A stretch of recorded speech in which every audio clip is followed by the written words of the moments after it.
You ever wake up and realize your whole neighborhood's gone insane? Mine started with a whisper that I was hiding an unauthorized chicken. But by the time the HOA kicked in my shed door, live-streamed the raid, and tried to confiscate a federally protected animal, I realized something. This wasn't about a chicken. This was about control. And they just broke the law on camera. Buckle up. It started with a cluck. Not loud, not frantic. Just a soft, muffled cluck that seemed to echo from behind the rows of lavender I planted along my back fence. A cluck that, apparently, had sent the entire HOA into full-blown poultry paranoia. Let me rewind. I'm a veterinarian. Small town, big heart, more animals than friends. I live just on the edge of a planned suburban development where everything from grass height to mailbox color is regulated by the divine rulers known as the Homeowners Association. The HOA, or as I now call them, the Hand of Authority, had been tolerable for years. Irritating? Sure. But manageable. I kept to myself. Paid my dues. Didn't paint my shed lime green or host loud parties. I was invisible to them. Until the chicken. Not just any chicken. Her name is Vesna, a rare Appenzeller Spitzhauben, a heritage breed protected by international conservation laws, gifted to me by a retiring zoologist who'd once studied avian cognition in alpine species. Vesna wasn't a pet. She was an endangered bloodline on 2 legs, a registered specimen in a conservation database, and the closest thing I had to royalty. I built her a climate-controlled shed behind my house. Clean, quiet, sterile. More of a mini-clinic than a coop. She never roamed, never squawked, never crossed property lines. But someone heard her, or thought they did. The rumors started slow. An anonymous post in the HOA newsletter. Unusual bird noises detected near Lot 17. Possible code violation. Unauthorized livestock. Then came the passive-aggressive visits. Karen, yes, that Karen, HOA board president, suburban overlord, enforcer of floral symmetry and driveway purity, strolled past my fence 3 times in 2 days, clipboard in hand, sunglasses reflecting just enough judgment to make you itch. She didn't say anything at first, just lingered. Then, Friday morning, I found the notice pinned to my front door with surgical precision. This property has been flagged for a surprise compliance inspection. HOA Mandate 11B. Unauthorized Animal Housing Investigation. Please be advised that obstruction or concealment may constitute grounds for legal action. They called it a compliance inspection. I called it what it was, a raid. I wasn't even home when it happened. I was in surgery at the clinic, elbow deep in a golden retriever with a swallowed rubber duck, when my phone buzzed. First a text from my neighbor. Your shed is open. HOA's here. Looks like they broke in. Then a photo. Karen, standing inside my locked veterinary shed, holding the heat lamp I'd installed for Vesna like it was a smoking gun. Behind her, 2 more board members, clipboard brigade, rifling through my labeled bins of veterinary supplies. One of them was holding a feather in gloved hands, like they'd just uncovered plutonium. I drove home faster than I care to admit, heart pounding so loud I could hear it over the engine. The second I pulled into the driveway, I saw it. My shed's side panel cracked, the lock visibly busted, and Karen. She was sitting in a camp chair in my yard, sipping what I assumed was unsweetened HOA brand iced tea, watching Vesna, who was now sitting calmly in a travel carrier on the porch, unaware that her existence had apparently caused a federal incident. I didn't even speak, just stood there, keys clenched in one hand, trying to calculate what part of this was still within the realm of civil discourse. Karen looked up at me and smiled. A chicken, she said, like she'd just solved the Zodiac cipher. That is a legally registered, endangered alpine hen protected under the International Avian Genetic Trust and multiple USDA exemptions. I replied, voice shaking. Her smile didn't fade. You didn't file the correct noise variance, she said. We have neighbors who heard clucking. That violates the No Livestock Clause under Mandate 3.7. You broke into my locked structure. She blinked, tilted her head like a dog hearing a new sound. The HOA is permitted to investigate suspected violations. No, I said, pointing toward the shed. You forced entry into a veterinary structure containing a protected species. That's not a code infraction. That's federal wildlife interference. Karen's face paled, and for the first time I saw it, a crack. Just a flash of doubt. The smallest flinch. You'll want to step away from that animal, I said, my voice calmer now, lower. Because you didn't just violate property rights. You tampered with a USDA tracked specimen. You might have just committed a federal offense. And it's all on camera. Her hand twitched. You're bluffing. I held up my phone. I have veterinary licenses, USDA permits, surveillance footage, and a live connection to a federal conservation hotline. Want to see which one picks up first? She stood, slowly, backing away, but not apologizing. Not even close. I'm reporting this to the board, she said, her voice brittle. I'm reporting this to everyone else. And just like that, Karen walked off. Clipboard clenched, jaw tight, but eyes darting like she'd just stepped on a landmine she didn't know was there. Because she had. And the best part? She still didn't know how deep it went. If part one was a spark, this was the smoke curling under the door. It started with silence. Not the good kind. Not the kind you savor with coffee and birdsong. No. This was the cold, watchful silence of a neighborhood on edge. The morning after the break-in, I stood on my porch staring at the wreckage of my shed door. Splintered wood, bent hinges, a padlock hanging open, twisted in half like it had been chewed through by steel jaws. Vesna paced gently in her carrier, feathers ruffled, eyes sharp. She could feel it too. Something had shifted. Karen hadn't just overstepped. She had detonated. By 9 a.m., the HOA's group chat lit up like a Christmas tree on fire. Messages bounced around faster than I could read. I heard there was an illegal chicken involved. Wasn't it just a pet? Karen said it was a rooster trained to attack. Probably dangerous. That vet's always been weird. Too quiet. I scrolled, reading every misspelled accusation, every sudden expert on poultry law. No one asked what actually happened. They didn't care that Vesna had a registration tag tied to her ankle, or that she was listed in 2 federal databases. They didn't care that Karen had committed a B&E while LARPing as some suburban secret agent. They just wanted a story, and Karen, she gave them one. That afternoon, an emergency newsletter went out to the entire subdivision. Full color, glossy paper, probably printed at the office supply store with HOA funds. At the top, bold red letters, Community Alert, Unauthorized Livestock and Zoonotic Risk Contained. Zoonotic. They'd Googled scary disease words and picked the one that sounded the most contagious. The rest of the letter was a masterclass in legally ambiguous fear-mongering. No names were mentioned, but it didn't have to.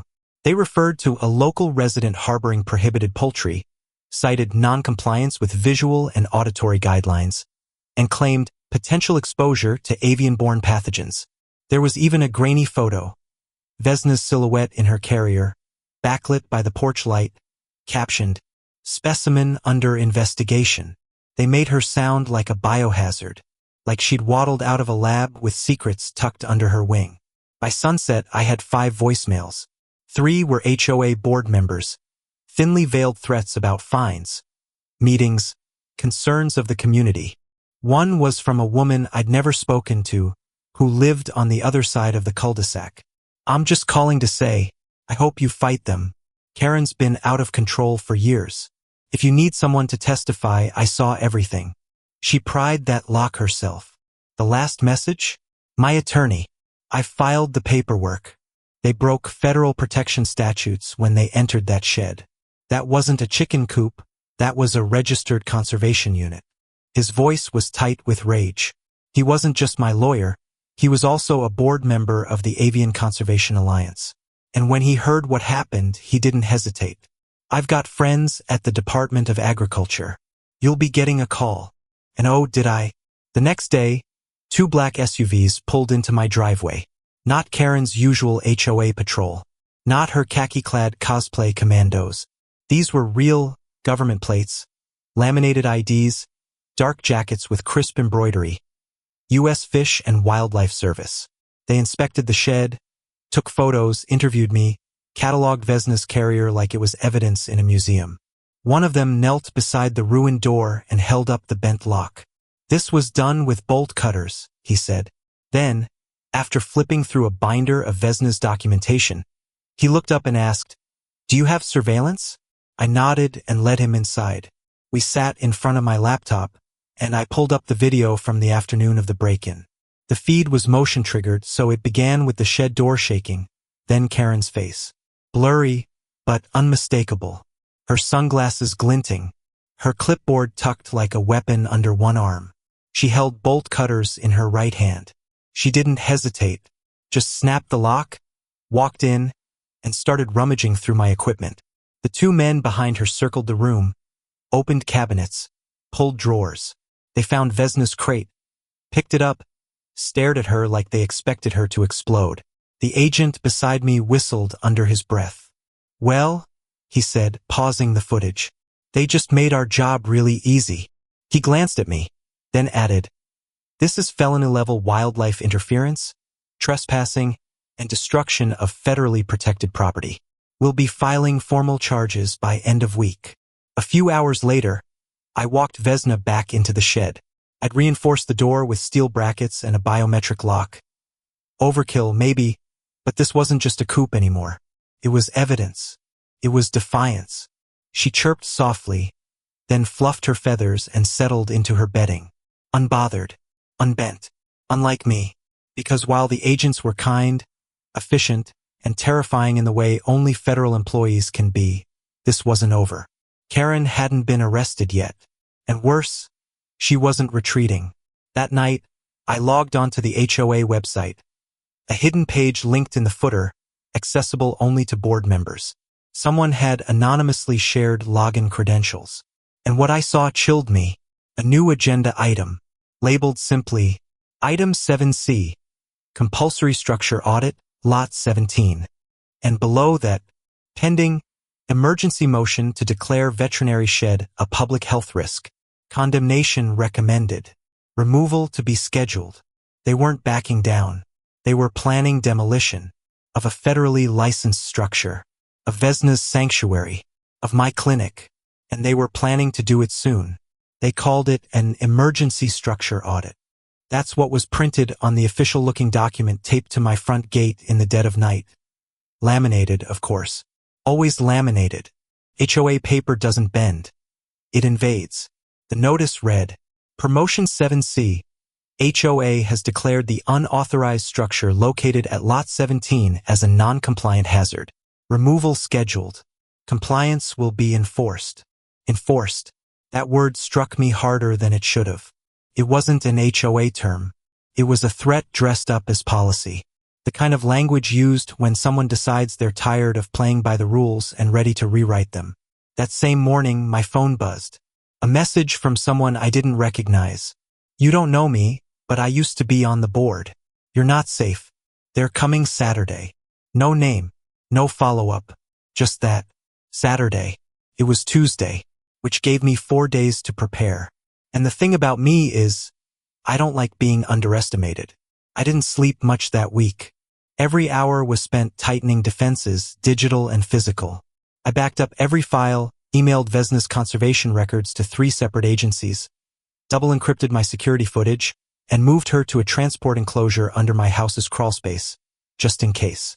The shed was now rigged with alarms, motion-activated strobes, sound sensors, a wildlife deterrent system, typically used to keep coyotes away, that I rewired to emit a piercing high-pitch frequency the second someone crossed the threshold. My version of a scream. I also contacted the federal agent from last week, Franklin. Quiet guy, efficient, not one for small talk. "They've set a demolition date," I told him. "That's impossible. You're protected by federal exemption status. It's filed." Karen doesn't seem to care. Pause. Then, "Send me a copy of that notice. We'll be watching." Friday evening came like the calm before a storm. And with it, whispers. People I hadn't spoken to in months suddenly leaned over fences or sent quick texts. They rented trucks. Big ones. I saw the receipts. "Someone marked your property with pink flags today. 1 at each corner. They're saying it's a health hazard. that you've got diseased birds back there. The irony? Vesna had been tested more thoroughly than most of the HOA board combined. She had medical records, vaccinations, quarterly inspections. Karen's crew, meanwhile, was running on unregulated ego and next-door hearsay. I reviewed the neighborhood message board. Karen had posted a new announcement. In accordance with emergency health and safety statutes, the HOA will execute a containment and compliance action Saturday morning. 7 a.m. residents are advised to stay indoors during enforcement activity. Enforcement activity? It sounded like a military raid. It wasn't just paranoia anymore. It was premeditated. I woke up at 5:13 a.m. that Saturday to the low hum of diesel engines.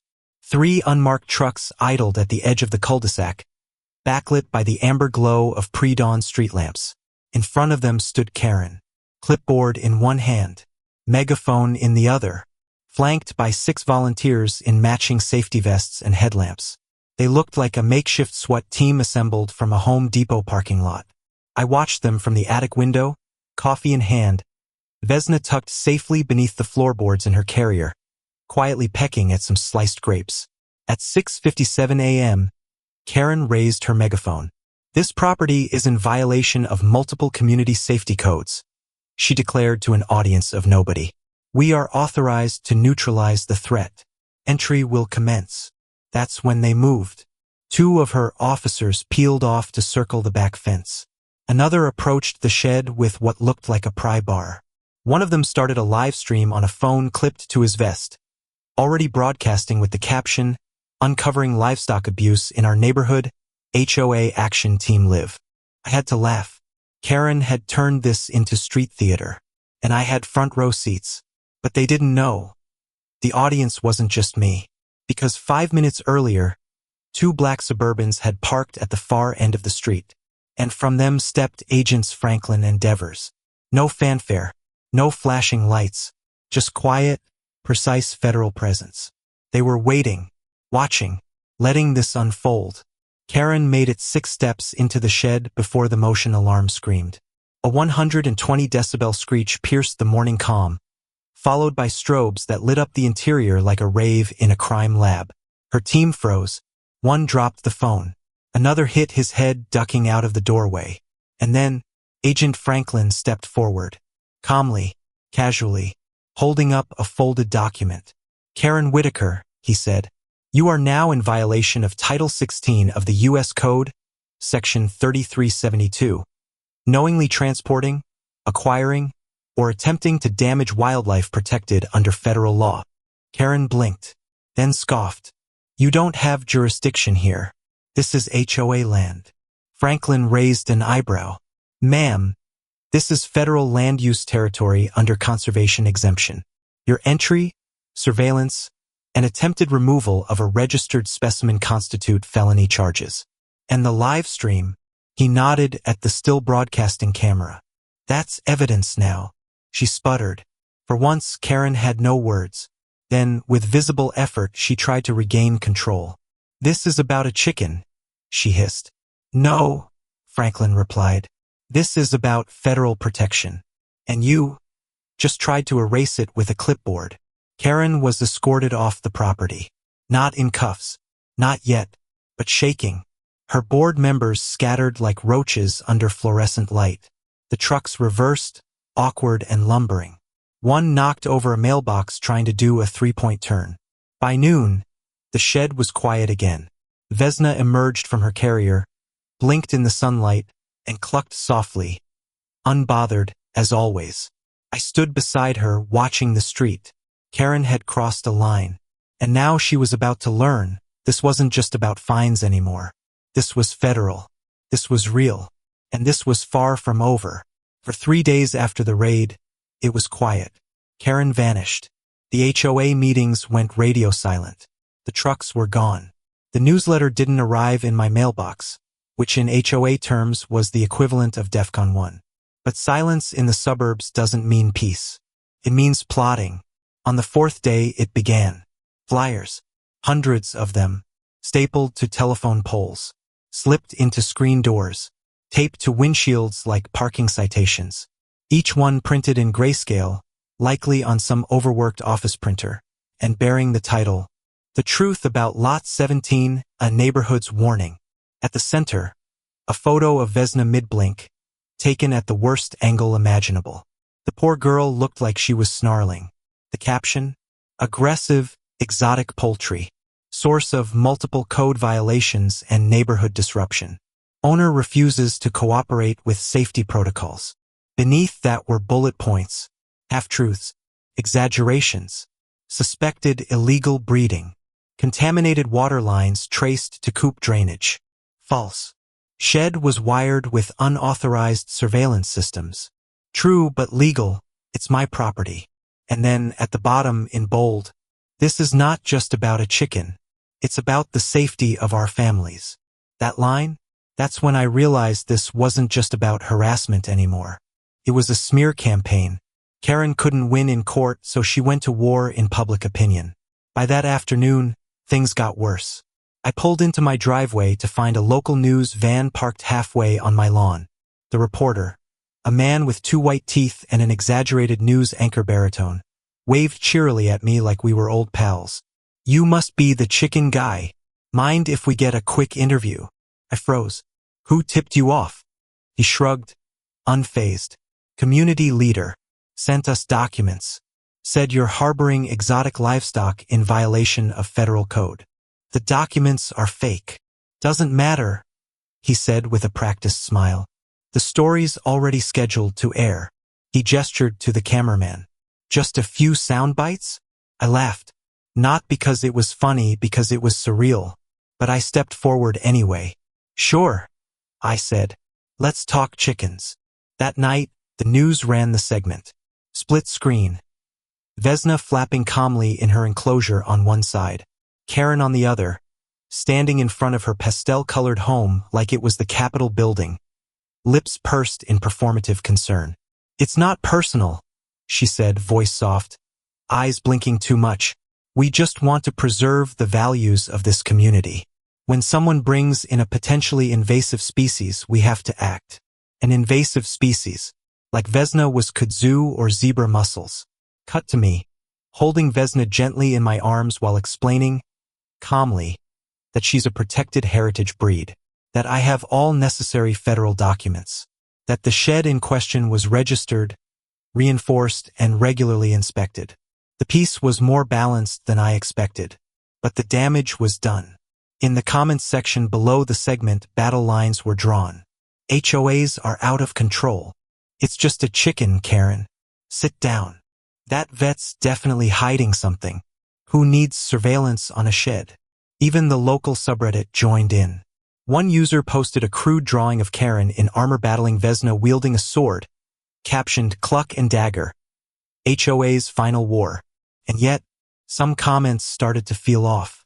Too coordinated. Too similar. I ran them through a checker. Bot patterns. Karen had hired a reputation management firm. She wasn't just fighting me. She was rewriting the narrative one algorithm at a time. I needed to fight smarter. So I called in a favor. A former client of mine, Benny, used to be a software engineer before he went off-grid and started breeding tortoises. He owed me a favor for that time. I surgically removed a bottle cap from his 80-year-old snapping turtle. We met at a diner at the edge of town. Benny showed up in flip-flops and a Hawaiian shirt despite it being 48 degrees outside. "You need me to cyberbomb an HOA?" "No. I need to prove they're coordinating fake accounts." He grinned. "Oh, that's so much better." In 2 hours, Benny had traced 5 of the most aggressive HOA defenders to a central IP address, registered to a private PR firm in the next city over. The same firm Karen's ex-husband used to hire when he ran for city council. He lost. Spectacularly. By morning, Benny had compiled a dossier thicker than a phone book. Fake names, sock puppets, coordinated posts. We sent the whole thing, anonymously, to the same news outlet that ran the original piece. 3 days later, a follow-up aired. HOA leader allegedly funded misinformation campaign over protected poultry dispute. Karen looked directly at the camera when they caught her leaving a nail salon and said, "No comment." Her expression was pinched, brittle, like she had tasted something sour and couldn't spit it out fast enough. The neighborhood changed overnight. Those who had been silent started speaking. I found sticky notes left on my porch. She fined me for putting sunflowers in the front yard. I saw her trespassing on someone's patio to measure wind chimes. She once told my son his basketball hoop was a threat to community safety. And then, I got a letter, formal one, hand-delivered, no envelope. It wasn't from the HOA. It was from a city council member. She wanted to meet. Apparently, I wasn't the only one Karen had tried to steamroll. Apparently, Vesna had made her enemies powerful. The letter was short. We've been monitoring the situation with HOA President Karen Whitaker. Recent developments, including legal overreach, public misinformation, and suspected misuse of community funds, have triggered a formal ethics investigation. I believe your documentation may be crucial. Please meet me. Thursday, 6:30 p.m. Council Office Annex. AR. I folded the letter and stared out across my backyard. The wind rustled through the lavender. The shed stood quiet again, its steel-lined door glinting in the sun. Vesna, preening in her enclosure, paused long enough to tilt her head at me, like she knew something was coming. She wasn't wrong. The councilwoman, Alicia Ramirez, was the first person in this entire mess who didn't look at me like I was crazy. She greeted me with a firm handshake and a folder already open on the table between us. Inside, documents, printed screenshots, HOA minutes, emails, financial reports with red-flagged line items. She diverted community funds to a private consulting firm, Alicia said, tapping the page. Used legal-sounding language to hide it in the budget. That same firm ran the bot accounts that attacked you online. And no one stopped her? I asked. She gave a tired smile. People want order, even if it comes from a tyrant with a clipboard. Karen's genius isn't cruelty. It's confidence. She acts like she has power, and everyone just lets her. I slid the flash drive across the table. Benny's dossier. Every fake post, every IP, every sock puppet. Alicia inserted it into her laptop, and her eyebrows lifted as the files opened. This, she said, is going to burn her entire empire to the ground.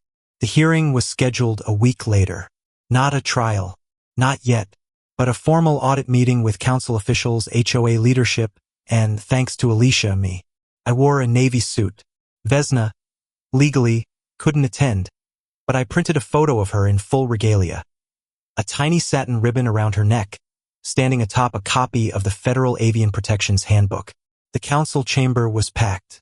Karen sat at the end of the HOA table, shoulders back, jaw set, blazer stiff. Her eyes locked onto mine as I entered, full of manufactured calm and unspoken fury.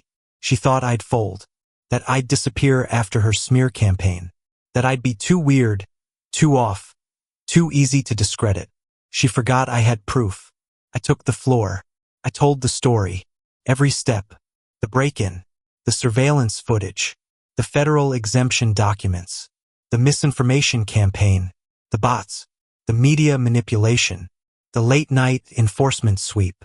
The laminated threats. The bolt cutters. The clipboard. People gasped. Not performatively, genuinely. Neighbors I hadn't spoken to in months looked at each other with eyes wide. A man behind me whispered, "She did this to my dad." I knew it. Karen waited for her turn to speak. When it came, she stood, smiled. "This is all a misunderstanding. The HOA acted out of genuine concern for safety. Any information spread was part of a coordinated effort to..." "Coordinate what?" Alicia cut in. "Community messaging," Karen replied. "Funded by a firm your ex-husband owns," I said. Silence. Karen's smile faltered, just barely, but enough. "We have documentation," Alicia added. "Invoices, wire transfers, time-stamped posts created in bulk from a central IP address. Would you like to deny these under oath?" Karen said nothing. The chamber buzzed like a hive. The vote to suspend Karen was unanimous. Effective immediately, she was removed as president of the HOA. A full investigation was launched into the board's prior actions, with multiple members stepping down quietly in the following weeks. Legal charges? Still pending. But the feds don't forget. And the Department of Wildlife certainly doesn't take kindly to mistaken demolitions of registered conservation sheds. Alicia kept her promise. She pushed through a city ordinance making HOA actions involving private property subject to city council oversight. As for Vesna, she became a symbol. Someone from the local newspaper dubbed her the hen who defeated Karen. I framed the headline. It hangs above her enclosure now. I was invited to speak on a small panel at a veterinary conference. Topic: Legal protections for endangered animals in suburban conflict zones. I accepted, because it's not just about a chicken anymore. A month later, I saw Karen at the farmer's market of all places. She was wearing oversized sunglasses and pushing a cart full of overpriced herbs. She paused when she saw me, gripping the handle like it owed her rent. I nodded once. She didn't nod back. No words were exchanged. She walked past me like I didn't exist, like the story had ended. But I knew better. People like Karen don't vanish. They rebrand. They move. They change names. They find new boards to join, new bylaws to twist, new neighborhoods to dominate. But every time they do, they forget one thing: the difference between a pet and a precedent. And now, every HOA in the region had to rethink its power. All because one chicken, rare, calm, dignified, refused to cluck under pressure. Final scene. I'm back at home. Porch light on. Vesna asleep in her enclosure. The shed secured tighter than Fort Knox. My garden has never looked better. Peaceful. Quiet. I sip my tea and smile. Because for the first time in a long time, the only thing breaking the silence is a single contented cluck.